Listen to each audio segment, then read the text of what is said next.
welcome back to Wind Our Books with your girl Kay. So as you can see by the title, we are reviewing The House of Eve. First and foremost, drop in the comments if you've read this masterpiece. Drop it in the comments. I love Miss Johnson's book. Like, if you read Yellow Wife, then you already know that she put on for this book. First of all, look at sis. Look how sis walking. So alright, so anyways, you already know, once I like a book and I really want you guys to read it, I don't drop spoilers. So we're just gonna talk about the book, the characters, and what I thought about it, because I want you guys to read it. So House of Eve follows two characters, two girls, right? So, and this is a historical fiction book, so it's dated back in the day, you know, with racism, you already know segregation, so that's how it's going, right? So we meet Ruby. So Ruby at the time, I believe Ruby is 15, is she 15? 15 or 16, around there, 15 or 16, I can't remember her exact age, right? And Ruby is in a program that's competing for she's competing for a scholarship. So she's in a program with other students. It's like, what, 20 students? Yeah, around there, around 20 students, right? Because Ruby's very smart. Ruby was raised by her grandmother until her grandmother fell ill. Her grandmother went blind, so Ruby ended up moving in with her mom temporarily, right? So Ruby has a strained relationship with her mom. So her mom is basically a deadbeat. Like, I'm not even gonna sugarcoat it. Like, I did not like her mom. Her mom should be ashamed of herself, but her mom also had her own traumas, but again, that's no excuse. So the backstory with Ruby's mom is that Ruby's mom fell in love with another black dude who came from a good family, right? Her family that had money. She's poor, obviously.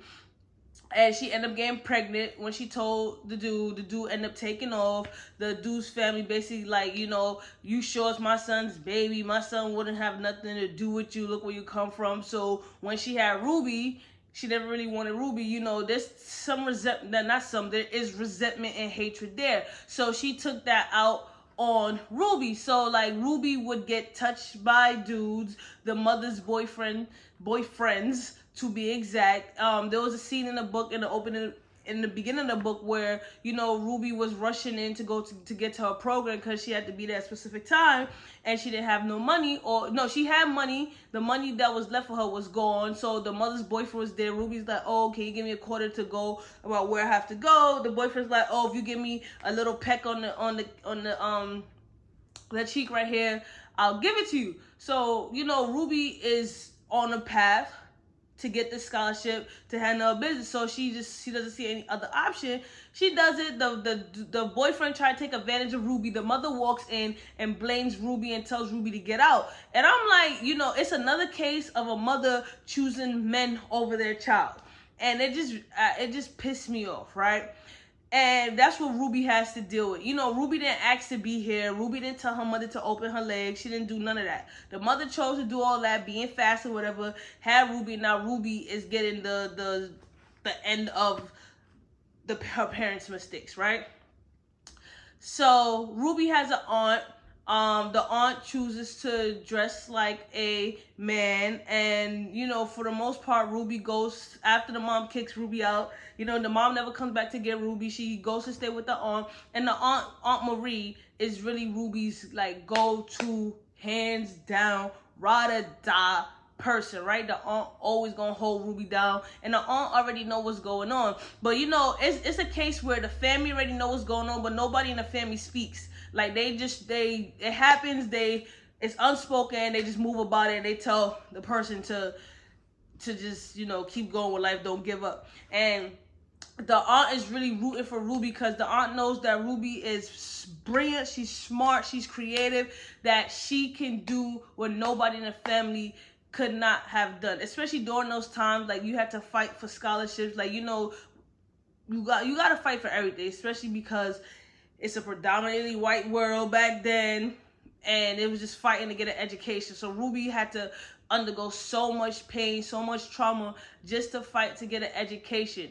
right? So I was really rooting for Ruby. So I'm gonna stop right there, right? So now we meet Eleanor. So Eleanor is a sophomore at Howard University. She comes from a small little hick town, country town, right? So she's studying to be what is, oh man, I forgot the name. She likes history. She loves history, but I forgot what the title of what she's studying to be, right? So anyways, she's at Howard University, a sophomore. She's a loner. She doesn't really fit in. She's beautiful, but she's very, like, she lacks confidence. She lacks self-esteem. She just lacks in every department, right? And she's there at Howard, of course, on a, not really a scholarship, but because her family pays and her family works. Her mom works, her mom bakes, and her dad works hard at, I forgot, one of the mills, and they pay for her college for her to go. So she's not there on no scholarship or nothing, right? So she's, her parents put in that work for her to go to Howard to become something. So she's there. So she works in the library. She loves to read. She loves to learn about history, right? So there in the library, she's just like, I want to put myself out there, right? So she ends up putting herself out there, applying for a sorority. Of course, she applies for the sorority, but she doesn't get in because she's a darker skin tone. And the sorority that she applied for is full of very fair skinned black women who could pass for white women. So if you didn't double take and you didn't know, you would think that these women were white, right? So that's what she's up against. So she's finally like seeing the difference with colorism, and she's just not feeling it. But I will say, like, Eleanor is bold. Like, she could speak up for herself, but she just needed that backbone. You know what I'm saying?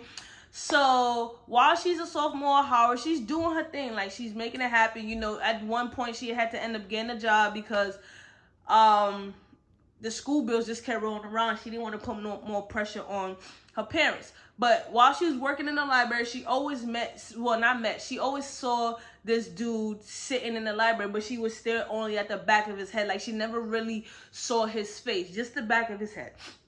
So one day my man gets up while Ruby's at work, comes to the counter. Ruby finally takes a look at him and was like, damn, like, my man's look good. My man's look good. So I'm like, okay. So, she peeping my man out. So my man name is William. She peeping William out, and William is at Howard studying to be a doctor. So William comes from a very rich family, generational wealth to be exact. His father is a doctor. His father's father was a doctor.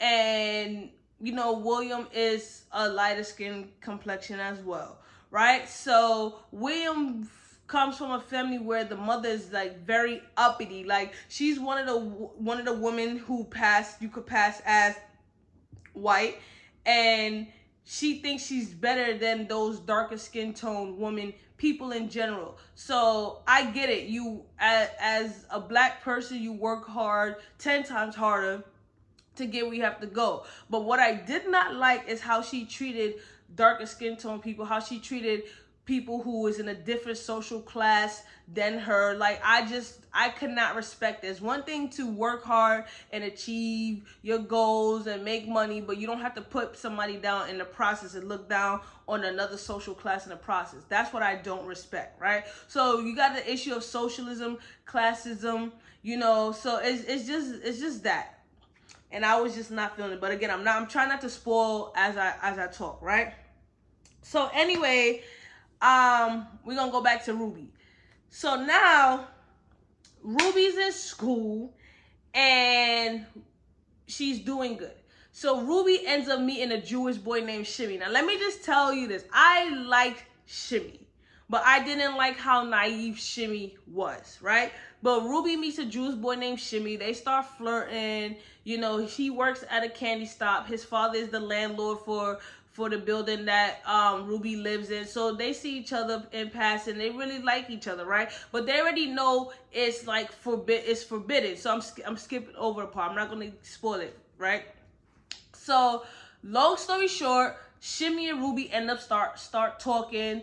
From the talking phase, they end up having sex, right? And they have sex, and you know what happens when you have sex? You conceive a baby, right? Not all the time, but most of the time, especially back in them times. You know, they're not using protection, they're not being smart. She ends up getting pregnant, right? Shimmy's mom ends up finding out that Ruby's pregnant. Shimmy really confesses his love for Ruby. Ruby tries to tell Shimmy, like, listen, the world that we live in, is impossible for us to be together because of our race, because of our class. It's never going to happen. Shimmy is just like, it's going to happen. I love you. You love me. Let's run away. So that's the naive part. Like, I understand, like, you know, the forbidden love part. But at the same time, it got to a point where Ruby had to be realistic. And Ruby had her first taste of racism when she went shopping with her Aunt Marie for new stockings. And she was called a nigga to her face. So, you know, she had that first taste, and she understand, like, yeah, we see it like that, and we see it as love, but the world will never see that. And because of that, and because of Shivy being naive, they could never be together. It would never work. It will always be a problem. And then, of course, Shimmy's mother did not accept the fact that Shimmy was smitten on Ruby. Right? So, boom. So now Ruby is pregnant.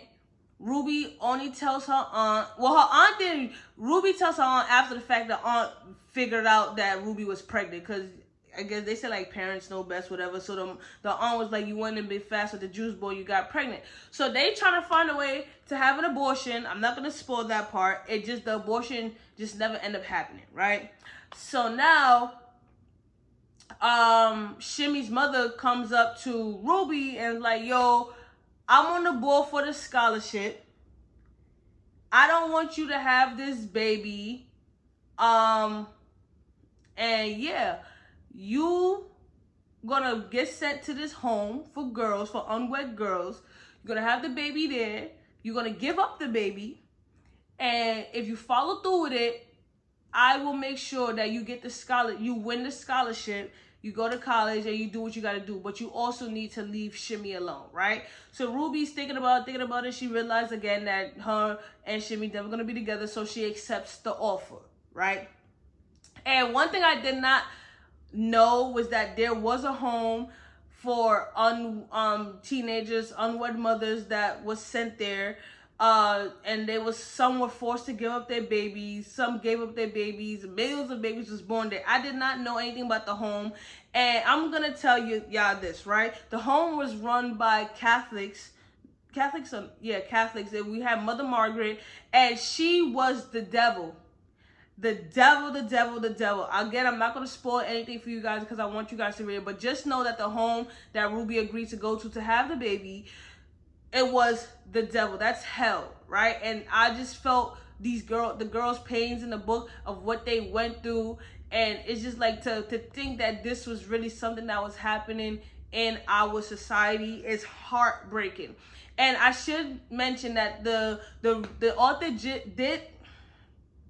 author name dropped the book, The House of Eve, the book title, in the actual book. So the reason why the author didn't name it. She said that I was on a Zoom call with the author. She actually said that her publisher helped with the name, right? So the book was titled House of Eve in the book because think of Adam and Eve, the first woman on earth, and Eleanor at one point is connected to the home, and she wanted to think of the girls who gave their baby away as Eves, like the first woman who wanted to give their baby away, stuff like that. So I'm like, all right, come through. I understand why it's called the House of Eve. Like, Eleanor wanted to think of the place as these women being happy to give up their baby to help a family, right?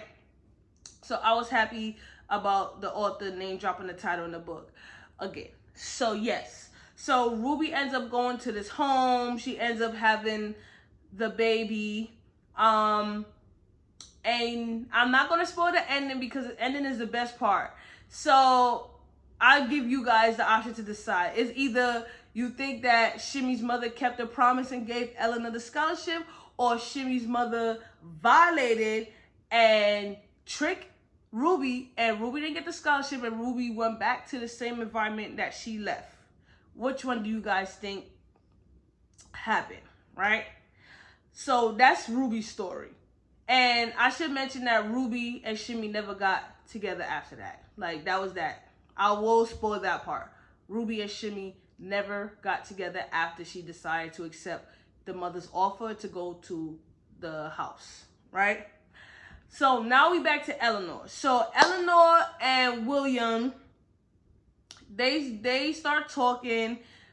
They go on a date. Again, I'm fast forwarding, right? They go on a date. William is very smitten over Eleanor. He really likes her. He doesn't care where she comes from. All he sees is like the person that she is.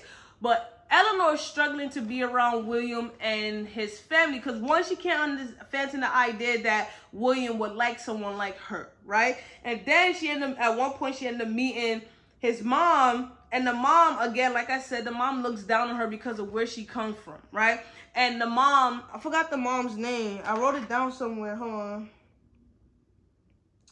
Dang, what's the mom's name? Hold on real quick. Let me see if I can find it. Rose. That's the mom's name. Look at me. So, William's mom name is Rose, right? I can't stand Rose. I dislike Rose. I disliked her character to a T, right? But anyways, Eleanor ends up meeting Rose. Rose doesn't like the fact that Eleanor's with William because, again, she comes from a different social class. She's dark skin tone. And she basically had someone else picked out for William. Because William had a friend, we don't even need to mention her name, that she grew up with, and both their mothers is friends, and they just felt like William and her would get together. But William's on the type of time and like, you know, that's not even my type. How she carry herself is a dub, basically. William's a dub, right? I mean, William thought the girl was a dub, right?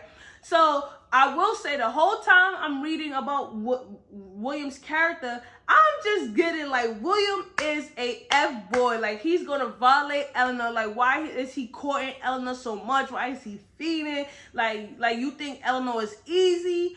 Like, what are you going to do to Eleanor? That's what I kept thinking the whole book. And I must say, he never violated Eleanor to that extent. And I have to stop thinking that about male characters when I read. But I'm so used to all these male characters violating the female characters. So it's hard to think like there's really a male character that's really going to be like, from the jump, I'm ride or die, I'm respectful. So that's what I could say. Like, I really thought William's character was on some secret violation type vibe, right? So anyways, I'm going to mention that Eleanor has a problem with carrying babies. She has miscarriage. She has miscarriages, right? Again, I'm not going to spoil too much on Eleanor's because the Ruby and Eleanor's story connect. I'm not going to tell you the connection though. So yeah, so her and William start getting together. She ended up having sex with William. William ends up finding out that she's pregnant. William's like, I really love you. We getting married. Eleanor agrees to his proposal, but she's like, you know, I'm not gonna stop school. I'm still gonna go to school. I'm still gonna get my education. Like, I'm gonna become something. Like, that's my goal. That's what I came here for. That's what's gonna happen. And William's very supportive of that, right? If Eleanor wanted to be a stay-at-home mom, that could have happened too. So of course William's mom is not with it. Like, oh, you pregnant? Like, she didn't want Eleanor to have the baby, right? So as the pregnancy go on, it just so happened that she ends up having a miscarriage. So she has the miscarriage. They didn't get married at that point, right? She got pregnant. William proposed. They happy. They about to get married. Before they could get married, she has a miscarriage. After she has the miscarriage, she tells William, like, yo, you don't have to marry me anymore. There's no baby holding you down. William's like, no, I really love you. Like, the baby was just a plus. We're going to get married. So they're like, all right. They end up getting married. They get married. They have, she gets pregnant again. She has another miscarriage. So she's going through the cycle. So she's dealing with grief. She's dealing with, you know, I can't give my husband a baby. Like, I keep getting pregnant and I'm having these miscarriages. I don't understand what's wrong with me. You know, Eleanor, her mom is really close. But at some point, it's just like, you know, you can't tell your mom too much, but it's just like, what's going to happen next? So Eleanor is like, you know, what am I gonna do, because I don't want to be in this marriage with this man and I can't please him, right? William is just very empathetic to the situation. He's just like, babe, listen, I love you. We're gonna keep trying. Like, don't worry about it. But at the same time, I also felt like with William, he said he understood and he was very empathetic, but he was basically naive to her feelings, right? Like really invalidating her feelings and the pain and the trauma that she's going through with the multiple miscarriages that she had. That's the only thing. Like, men could be very oblivious. Yes, he was there by her side, but he was there, but he wasn't there, if you get my drift, right? I should mention, I really love Eleanor's best friend. Like, I really wanted to hear more about her best friend. Like, her best friend was a vibe. But yes. So, where could I continue without spoiling? I don't want to spoil too much. I'm going to stop right there on Eleanor's story, because I don't want to... What I will say, I am going to stop there. What I will say is that William and Eleanor come up with a plan in regards to having a baby, right? And the plan, for the most part, I don't know how I feel about the plan. Like, I'm in agreement, but I'm like not in agreement. But I understood. I don't want to spoil it. So what I will say is that the plan had cracks in it, but it worked out in the end. Again, I'm not going to spoil anything because I want you guys to really read it and get the connection on your own, because the book was phenomenal and I wouldn't be doing a service if I just spoil it for you guys, right? But with Eleanor's character, I will say I really liked how she stood up to Rose no matter what. Like, she's just like, I'm married to William. William was my man. I'm not backing down. You could act and do what you want, but at the end of the day, like, it is what it is. So she stood up to Rose, and Rose needed somebody to stand up to her, because everybody was like kissing Rose's feet, like doing whatever Rose said, because Rose was the din in the society, right? And it was just like, nobody's gonna check Rose. So at the end of the book, you understand why Rose is the way she is. This part I can say. So basically, Rose comes from generations of women who worked hard, right? And if you read Yellow Wife, then you know there's a connection to Yellow Wife. I'm just gonna spoil that connection. If it's one day, I'm gonna spoil the connection, right? So in Yellow Wife, we already know Phoebe. Phoebe had children, right? And some of Phoebe's children chose to pass off as white women at the end of the book. And Rose's great-grandmother was one of Phoebe's child. So, you know, they all had these fair-skinned women who could pass off as white women, and that's what happened.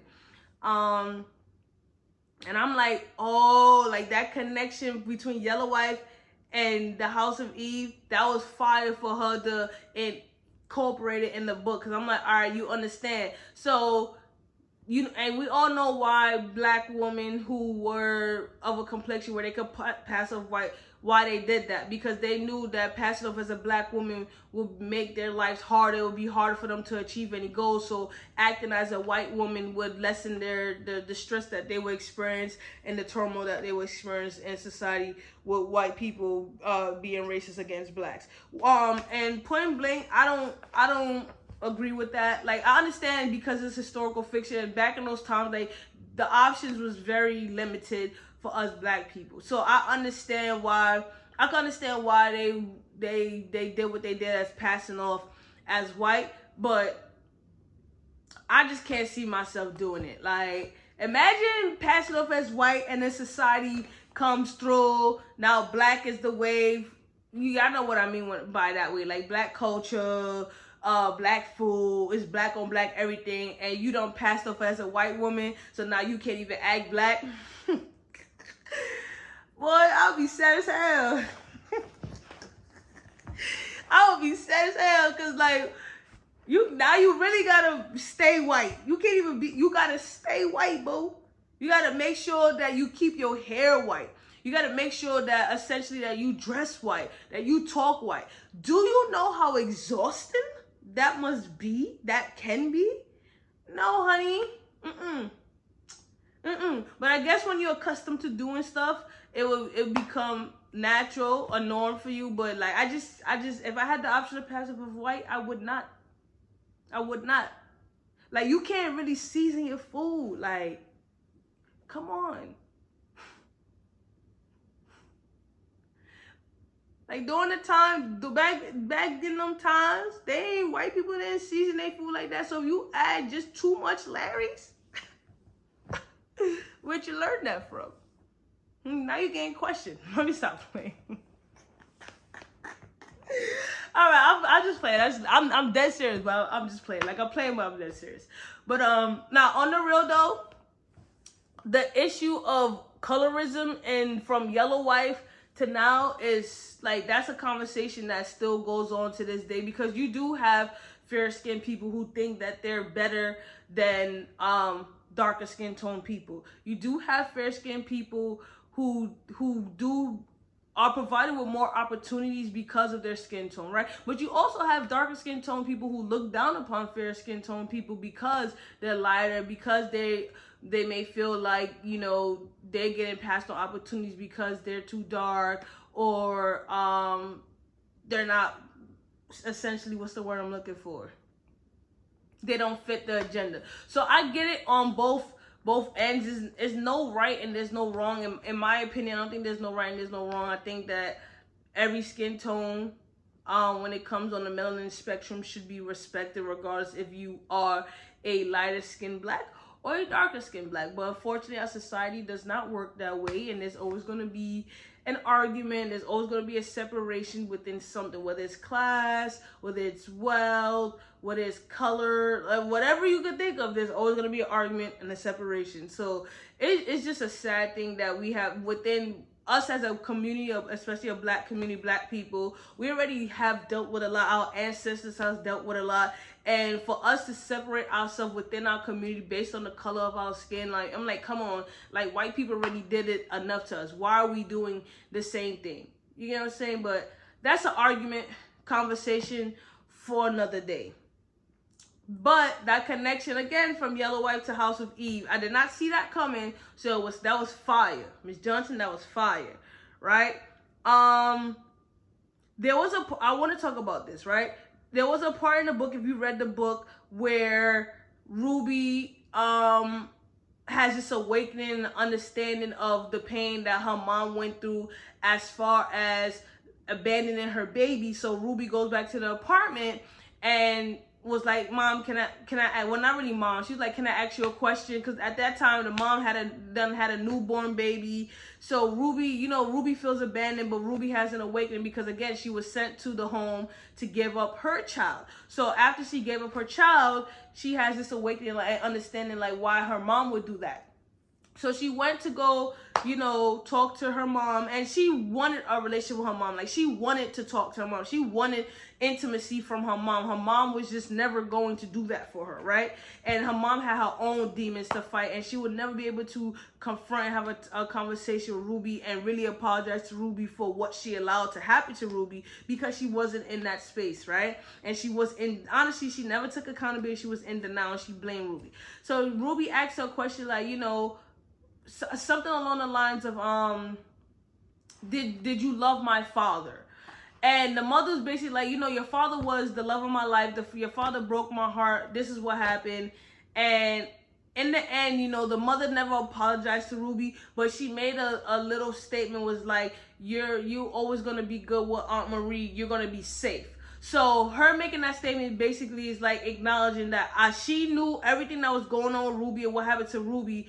And by her abandoning Ruby to live with her aunt, that's her doing her that favor, right? And I'm just like, I'm happy that conversation took place, even though how it happened, I'm not happy about that. But in a way, it was closure for Ruby to know that her mother understood what was going on, like what she allowed, and that she didn't really send her, she kicked her out to live with her aunt. I struggle, or I don't want to say struggle. Like, I just felt like the conversation between Ruby and her mother deserved more. Like, Ruby deserved to know the truth. Ruby deserved to have closure in terms of, like, her mother's action. Like, the mother should have been on bending knees apologizing to Ruby. That's the conversation that I wanted to have. I wanted to occur between Ruby and the mom, right? And I guess in a way Ruby got her closure. I'm just not happy how Ruby got her closure in a way, because I just pictured the conversation going very differently in my head. And that's one of the questions I wanted to ask the author on Zoom. I didn't get a chance to. Like, why did she have that conversation occur that way? Why didn't the conversation occur in a way where the mother apologized to Ruby, acknowledged her faults, and basically gave Ruby in-depth closure? Like, that's what I wanted. But I guess Ruby, in a way, got her sense of her own closure when she had to give up her baby and she faced the reality of her mom's decision to really push her aside. So I guess that's a way of Ruby got her closure. But I just pictured the conversation going differently in my head, and I was just like like I still struggle with that part, because I'm like, I wanted it to go different. But I'm happy that they had some type of communication, because Ruby wasn't even getting that from the mother. So I mean, beggars can't be choosers, right? It happened. But yeah, I just feel like, you know, a lot of these books that I read, the mothers go through very traumatic situations. The mothers have very, dysfunctional relations with their mother, and it's passed down to their children, their daughters especially, and then the daughters are having to find a way to break those generational curses and trauma in order to better themselves. So, you know, I don't know why that is, because almost every book that I read, the daughters is going through some traumatic, dysfunctional stuff with their mothers. I really enjoyed the read. Like, the writing was beautiful. I learned a lot. Like, I learned how they did pregnancies back in the day, where, you know, you send a sample to a lab. I think they run the test with animals, and if the animal do or see something like that, then you tell you pregnant. I can't remember for exactly, but I will put it in the comment section. But I learned, like, how they did pregnancy tests back then. It's a real thing. I learned about the unwed houses that the girls were sent, where the babies was born and the babies was taken. Like, I learned about that. I really didn't know, honestly speaking, this is just ignorance, but my history is a little different too, in a way, is where I did not know there were black people who, because their tones are a reflection of a white woman, that they passed as they were black, their complexion matched a white woman, they passed as white. I actually learned that in Yellow Wife, right? But to see it play out with so many other black families in the House of Eve, I'm like, yo, like, it just wasn't one family who did that. It was multiple families who did that in order to increase their income, to increase their livelihood. I'm like, damn. You can't fault them for wanting to have a better life, and the way they did it, you know what I'm saying? So I learned a lot. I'm really starting to enjoy historical fiction reads. Like, you learn a lot. Again, it was a beautiful read. Like, the author did say that she's in the process of writing another book, so I'm excited, and I hope it has a connection, like Yellow Wife and the House of Eve. If you haven't read it, please go read it. I didn't spoil anything. Like, all the good parts of the book I left out because I want you guys to read it. But if you have read it, just drop it in the comments. Just don't read the comments if you haven't read the book yet. But I appreciate you guys for supporting me, always asking me when I'm dropping another video. I got you guys. And you guys have to continue giving me book recommendations. Like, I have books here, but I want you guys suggestions too. It's our page, guys. It's our page. But anyways, I appreciate the support. Thank you. And until next time, your girl is out.